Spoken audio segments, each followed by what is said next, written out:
მოგესალმებით კოლეგებო, გთხოვთ კენჭი უყაროთ წარმოდგენილ დღის წესრიგს. დღეს განსახილველად გვაქვს ორი საკითხი. პირველი არის საქართველოს მთავრობის მიერ საკანონმდებლო ინიციატივის წესით წარმოდგენილი საქართველოს კანონების პროექტები ინოვაციის შესახებ საქართველოს კანონში ცვლილების შეტანის თაობაზე და საქართველოს საგადასახადო კოდექსში ცვლილების შეტანის შესახებ.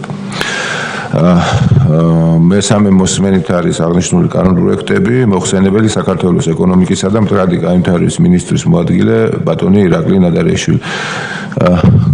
მისმენთ ბატონო ირაკლი. მოგესალმებით ბატონო თავმჯდომარე.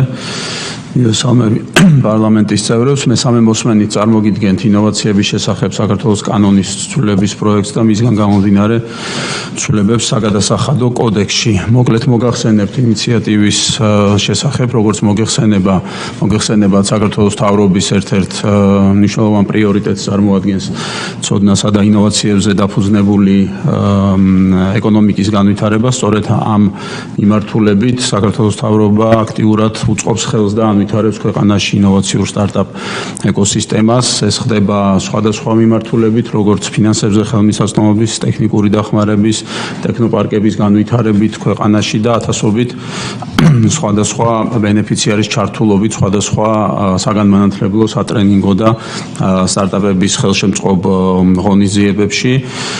მნიშვნელოვანი კონტრიბუცია განხორციელდა ფინანსური თვალსაზრისით დაახლოებით 53 მილიონი ლარის ინვესტიცია განახორციელა სახელმწიფომ ამ წლების განმავლობაში სტარტაპებში და როგორც მოგეხსენებათ, ჯამური ეკონომიკური სარგებელი სტარტაპების მიერ გენერირებული 9 მილიარდ ლარს აღემატება. ასევე მნიშვნელოვანია, რომ საქართველოს ბოლო წლებში ჩამოყალიბდა როგორც მნიშვნელოვანი მიზიდულობის ცენტრი რეგიონში სტარტაპებისთვის.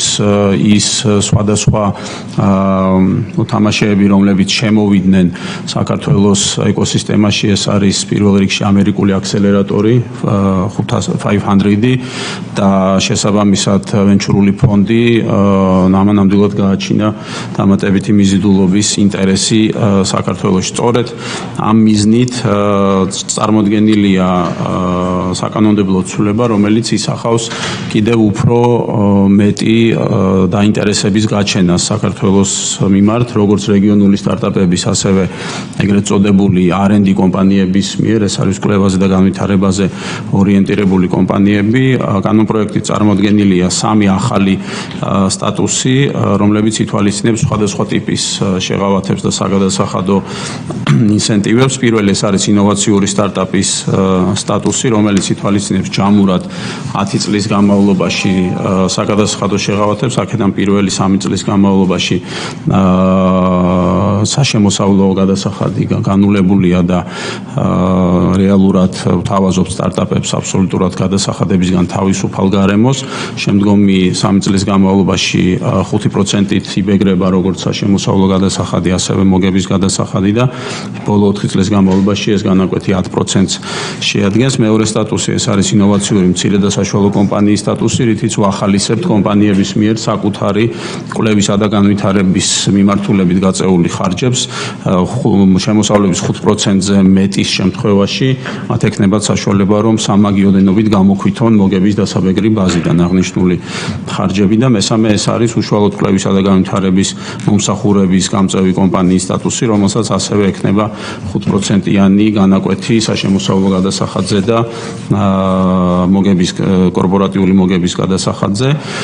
მოსალოდნელი არის, რომ ამ ღონისძიებების შედეგად მომდევნო 5 წლის განმავლობაში 700-დან 2000-მდე გაიზრდება სტარტაპების რაოდენობა, დაახლოებით 11 მილიარდი ლარის კერძო კაპიტალის მოზიდვა განხორციელდება და შემოსავლების მოცულობა დაახლოებით 1,5 მილიარდ ლარს შეადგენს. ტექნიკურ მხარეს რაც შეეხება სტატუსის მიმნიჭებელი იქნება საქართველოს მთავრობა, განაცხადებს მიიღებს და დაამუშავებს და შეფასებას გააკეთებს ამ კანონით და სხვა ნორმატიული აქტებით გათვალისწინებულ პირობებთან შესაბამისობაზე ინოვაციებისა და ტექნოლოგიების სააგენტო და შესაბამისად ეკონომიკის სამინისტრო იქნება ამ ინიციატივის განმახორციელებელი. იქნება რეესტრი, სადაც იქნება აღნიშნული ყველა აღნიშნული სტატუსის მქონე იურიდიული პირი. ეს არის მოკლედ შინაარსის შესახებ, რაც შეეხება მესამე მოსმენის ფარგლებში მხოლოდ რედაქციული ხასიათის შენიშვნები არის განხორციელებული. მადლობა ბატონო ირაკლი, ჩვენ ამას დეტალურად განვიხილეთ და კითხვების დავსვით, არ ვიცი, მესამე მოსმენას ხო, მესამე მოსმენა და მადლობა კიდევ ერთხელ ასეთი განმარტებებისთვის. ძალიან მნიშვნელოვანი კანონპროექტია. მინდა რომ გილოცავთ, რომ ასეთი კარგი კანონპროექტი მესამე მოსმენით დამტკიცდება და ეს მნიშვნელოვნად ხელს შეუწყობს ჩვენი ქვეყნის კონკურენტუნარიანობის და ეკონომიკის კონკურენტუნარების გასწრას საერთო ჯამში და თხოვთ კოლეგებო, კეჭი უყაროთ ამ კანონპროექტს და დამტკიცებულია მესამე მოსმენა. მადლობთ. კარგით, მეორე საკითხი გვაქვს საქართველოს მთავრობის მიერ წარმოდგენილი საავიაციო ობიექტთან დაკავშირებით მოძრავი მოწყობილობების მიმართ საერთაშორისო გარანტიების შესახებ კონვენციის ძალაში შესვლის პროცედურების დასრულების უზრუნველყოფის მიზნით მის მიმართ გასაკუთრებული დეკლარაციების პროექტი. მოხსენებელი საქართველოს ეკონომიკისა და მდგრადი განვითარების მინისტრის მოადგილე ქალბატონი მარიამ ქრივიშვილი. გიხსნათ ქალბატონო. მოგესალმებით ბატონო თავმჯდომარე, მოგესალმებით ძვირფასო დეპუტატებო, წარმოგიდგენთ ანოტაციას 2001 წელს ქალაქ კეიპტაუნში კერძო სამართლის უნიფიკაციის საერთაშორისო ინსტიტუტსა და სამოქალაქო ავიაციის საერთაშორისო ორგანიზაციის ეგიდით მიღებულ იქნა კონვენცია საავიაციო ობიექტებთან დაკავშირებით მოძრავი მოწყობილობების მიმართ საერთაშორისო გარანტიების შესახებ. კონვენციის მთავარი მიზანია ფინანსური რისკების შემცირება, თვითმფრინავებისა და სხვა საავიაციო მოწყობილობების შესყიდვის, იჯარის ან ლიზინგის შემთხვევაში საერთაშორისო სამართლებრივი ჩარჩოს შექმნა, რომელიც იცავს კრედიტორებს, მაგალითად ბანკების და სალიზინგო კომპანიების უფლებებს, მაშინაც კი, როცა მოწყობილობა სხვა ქვეყანაში იმყოფება და მესამე ნებისმიერი საერთაშორისო ინტერესის დარეგისტრირება საჯარო რეესტრში, რაც უზრუნველყოფს ხელშეკრულების გამჭვირვალეობას. კონვენციაზე შეერთებით გაუმჯობესდება ჩვენი ქვეყნის პოზიციონირება საერთაშორისო საავიაციო ინდუსტრიაში, რადგან კონვენცია ახდენს სამართლებრივი სტანდარტების ჰარმონიზაციას, რაც ამარტივებს ტრანსნაციონალურ ლიზინგს და ფინანსურ ოპერირებას.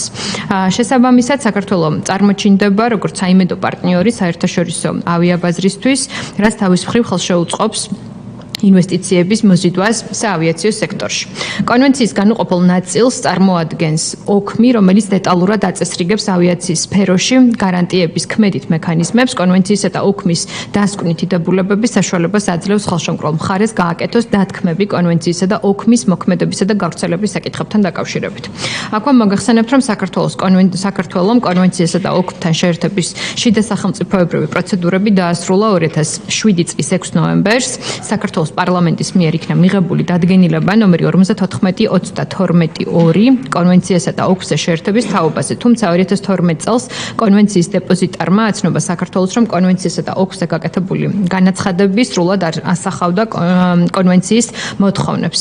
შესაბამისად, მიუხედავად შიდა სახელმწიფოებრივი პროცედურების განხორციელებისა, საქართველოს ვერ გახდა კონვენციისა და ოქმის ხელმომწერი მხარე. აქვე მოგახსენებთ, რომ ინდუსტრიის სწრაფი განვითარების კვალდაკვალ და რამდენადაც ავიაციის სექტორი ძალიან სწრაფად ვითარდება ჩვენ ქვეყანაში, ჩვენ მუდმივად გვაქვს კონსულტაციები კერძო სექტორთან და რამდენადაც ხედავთ, რომ იზრდება რეგისტრირებული ავიაკომპანიების რაოდენობა ჩვენ ქვეყანაში, უკვე ჩაითვალა მიზანშეწონილად, რომ აღნიშნული საკითხის ხელახლა გადახედვა მომხდარი იყო. გასულ წელს ჩვენ კიდევ ერთხელ დარგთან დიალოგის და კონსულტაციის საფუძველზე მივიღეთ გადაწყვეტილება, რომ ნამდვილად სწორი დრო იყო აღნიშნულ კონვენციაზე საქართველოს დაერთების და გასული წლიდან დღემდე ფაქტობრივად სრულყოფაში მოვიყვანეთ ყველა ის საჭირო დოკუმენტაცია, მათ შორის შეთანხმებები, რომელიც საჭიროა აღნიშნული წინ წასაწევად და მოგახსენებთ, რომ დეპოზიტართან კონსულტაციების შედეგად უკვე შემუშავდა დეკლარაციების ახალი პროექტი, რომელიც პასუხობს კონვენციის სრულყოფილად ამოქმედებისთვის საჭირო მოთხოვნებს. ზემოაღნიშნულის გათვალისწინებით კონვენციისა და ოკ-თან შეერთების პროცედურების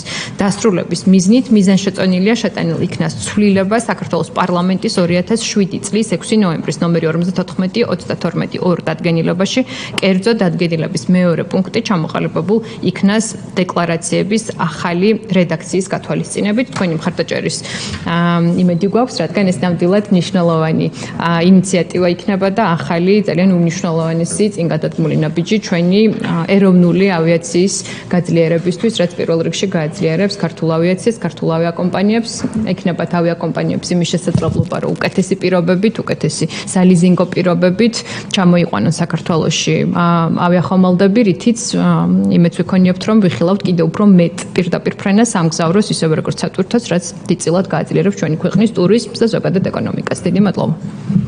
მარიამ, კითხვები ხომ არ გვაქვს? ხო, ჩვენ მხრიდან სრული მხარდაჭერა არის, მიგაჩნია რომ ლოგისტიკა და გადაზიდვები და სატრანსპორტო კორიდორი საქართველოს სტრატეგიული მიმართულების სექტორია და შესაბამისად აღნიშნული კონვენცია ხელში უწყობს სექტორის კიდევ უფრო კონკურენტუნარიანობის გაზრდას და განვითარებას და ჩვენი მხრიდან სრული მხარდაჭერა გაქვთ. ვთხოვთ მხარი დაუჭიროთ დიდი მადლობა და წარმატებები ველოდებით კიდევ უფრო მეტ წამყვან ავია გადამზიდვებს და საქართველოს ბაზარზე. მადლობა მარიამ. კოლეგებო, ზოგადად კომიტეტი ამ დასრულებულია.